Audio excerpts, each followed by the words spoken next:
कहानी की शुरुआत में हमें एक बहुत पुरानी होली को दिखाया जाता है, जहां पर एक औरत होती है जो बहुत ज्यादा डरी हुई होती है। वो यहां से भागने की कोशिश करती है, लेकिन यहां पर बहुत सारे लोग हैं। वो जानती है कि वो यहां से भाग नहीं सकती, उसीलिए वो अपनी जान दे देती है।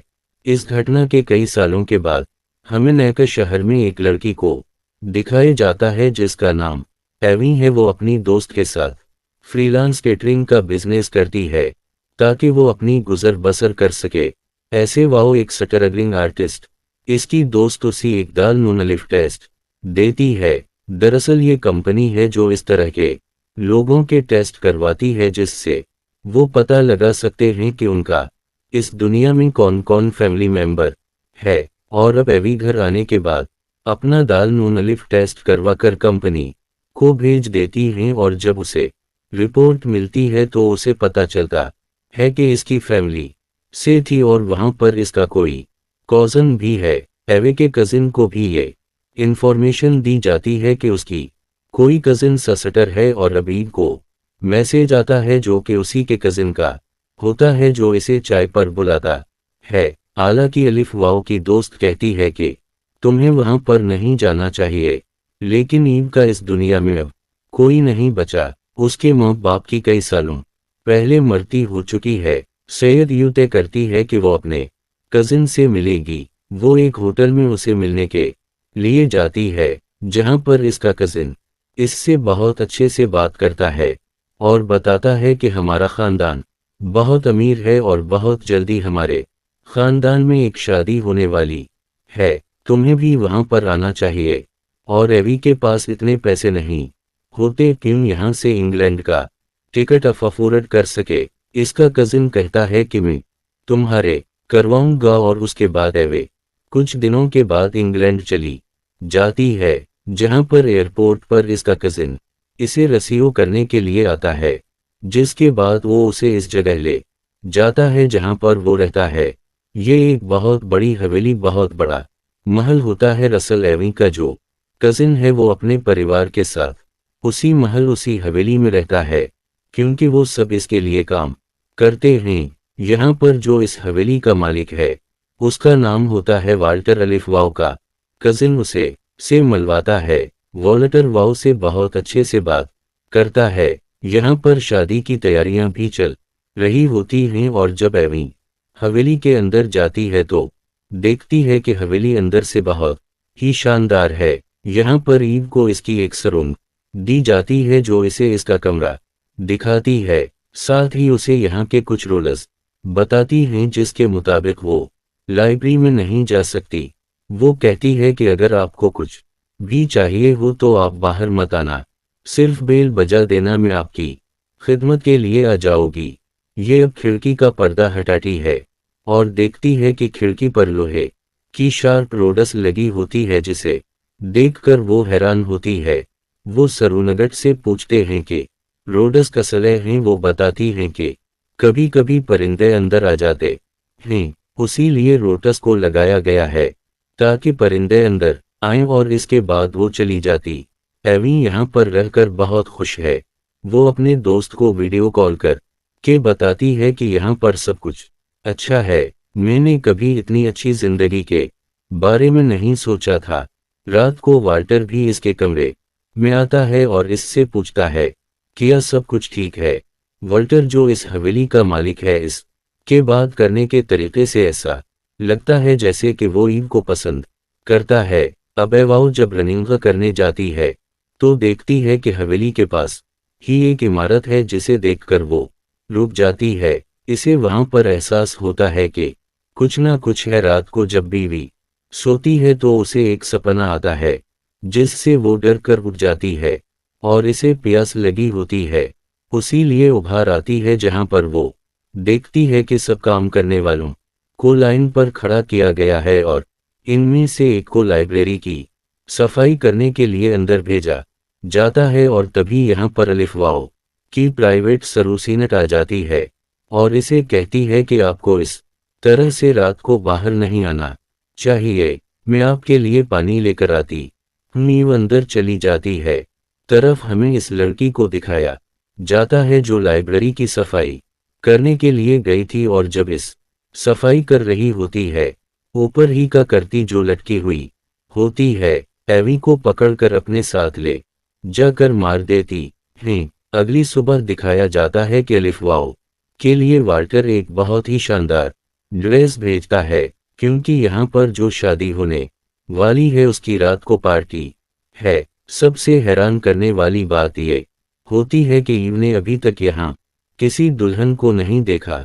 शाम को जब वो उस ड्रेस को पहनकर पार्टी में जाती है तो वहां पर इसकी मुलाकात दो लड़कियों से होती है। इनमें से एक पे वाओ से बहुत अच्छे से बात करती है, जबकि दूसरी लड़कियों से बिल्कुल पसंद नहीं करती। आप वाल्टर भी पार्टी में आ जाता है और वो एवाओ के साथ डांस करना शुरू कर देता है, जिससे ईव को बहुत अच्छा लगता है। ये दोनों बार वॉक पर भी जाते हैं। यहाँ पर वाल्टर से सामने वाली इमारत के बारे में पूछती है जो इसने रनिंग करते हुए देखी थी। वाल्टर कहता है कि पहले इस इमारत को सामान रखने के लिए इस्तेमाल किया जाता था, लेकिन अब उसे इस्तेमाल नहीं किया जाता। इसके बाद एवी अपने कमरे में चली जाती हैं और जब वो एक सो रही होती है तभी उसे अजीब सी आवाजें आती हैं। इसे ग्लास पर किसी के खौफनाक हाथ देखते हैं, जिससे वो डर कर अपने बद के नीचे छप जाती हैं। एवी की आवाज सुनकर वाल्टर भी वहां पर आ जाता है। वो उसे संभालता और समझाता है कि यहाँ पर कोई भी नहीं है। वाल्टर से कहती हैं कि जब तक मुझे नींद ना आ जाए तुम भी यहीं पर रुक जाओ। वाल्टर भी वहां पर रुक जाता है, लेकिन जब सुबह उसकी आंख खुलती है तो वाल्टर वहां से जा चुका होता है। तभी रात को पार्टी में जो दो लड़कियां इसे मिली थी वो वहां पर आती हैं और उसे अपने साथ तैयार करने के लिए ले जाती हैं। और जब वो ईव के नालस काट रही होती है तो उसकी उंगली कट जाती होती है। इससे खून निकलना शुरू हो जाता है। अगर वो लड़की अपना कंट्रोल खो देती है और इसकी उंगली से खून चूसना शुरू कर देती है, एवी कोई बहुत अजीब लगता है और वो इस जगह से चली जाती है। लेकिन अब ईव को शक हो जाता है कि यहाँ पर कुछ ना कुछ गड़बड़ है। उसी लिए वो लाइब्रेरी में जाती है जहाँ पर उसे जाने से मना किया गया था, और वहाँ पर वो टेबल के ऊपर देखती है कि उसकी सारी दतीलस रखी होती है, और ये और किसी ने नहीं बल्कि वाल्टर ने किया होता है। इसने उसकी सारी दतीलस निकाली होती है। बीवी को अब ये सब बिल्कुल अच्छा नहीं लगता, उसी लिए वो अपना सामान पैक करके यहाँ से जाने लगती है। पर्दा भी वाल्टर इसके सामने आता है और कहता है कि ये सब मैंने इसलिए किया क्योंकि मैं तुम्हें पसंद करता हूँ और मैं नहीं चाहता था कि मैं किसी भी लड़की को अपनी जिंदगी में शामिल कर दूं, क्योंकि बहुत सारी लड़कियां मेरी दौलत के लिए मुझसे जड़ना चाहती हैं। एवाओ भी अब वाल्टर को पसंद करती हैं, उसी लिए वो यहाँ पर रुक जाती है। रात को वो डिनर टेबल पर जाती है जहाँ पर वाल्टर के सभी लोग तैयार होकर इसका इंतजार कर रहे होते हैं। वाल्टर यहाँ पर बात हुई बातों में ऐलान कर देता है कि वो ईव से शादी करेगा। ईव को थोड़ा अजीब भी लगता है, लेकिन अंदर ही अंदर कहीं ना कहीं वो खुश भी होती है। अब वाल्टर अपने सभी लोगों से कहता है कि तुम कई सालों से मेरी खिदमत कर रहे हो, जिसके मैंने तुम्हें सब कुछ दिया। मैं वादा किया था कि तुम मुझे 3 पत्नियां दिलाओगे, 2 मेरे पास हैं और अब तीसरी पत्नी मेरी एवी होगी, जिसके बाद मेरी शक्तियां और भी बढ़ जाएंगी। और इसके बाद वाल्टर खून पीता है। ईव को समझ में आ जाता है कि वाल्टर को इंसान नहीं बल्कि वो वैम्पायर हैं, और इसकी जो 2 पत्नियां हैं वो वही 2 लड़कियां हैं जो उसे पार्टी में मिली थीं। इनमें से एक लड़की ने उसकी उंगली कटने पर इसका खून भी चौसा था, और ये दोनों भी वम्परस होती हैं और ये तीनों के तीनों कई सालों से जिंदा हैं। दरअसल वाल्टर की जो तीसरी पत्नी थी वो और कोई नहीं बल्कि ईव की दादी थी, वही लदे जिसने उस कहानी की शुरुआत में अपनी जान ले ली थी। रसल वाल्टर हर किसी से शादी सकता, वाओ किसी खास खून से शादी कर सकता, और उसने सबसे पहले शादी की थी।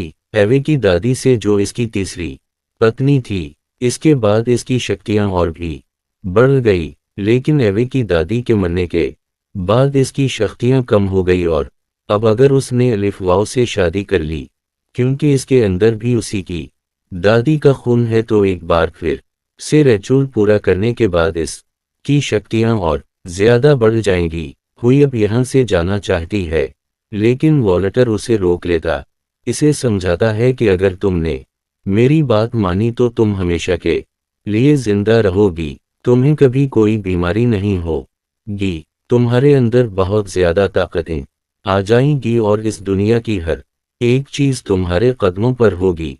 लेकिन ईव इसकी बात नहीं मानती, उसी लिए अलिफ वाव को कैद कर दिया जाता है। और वाल्टर की दोनों पत्नियां उसे समझाने की कोशिश करती हैं कि शुरू में तुम्हें अजीब लगेगा, लेकिन एक बार तुम वाव अंपायर बन जाओगी तो उसके बाद सब कुछ ठीक हो जाएगा, वही नई जिंदगी बहुत अच्छी लगेगी।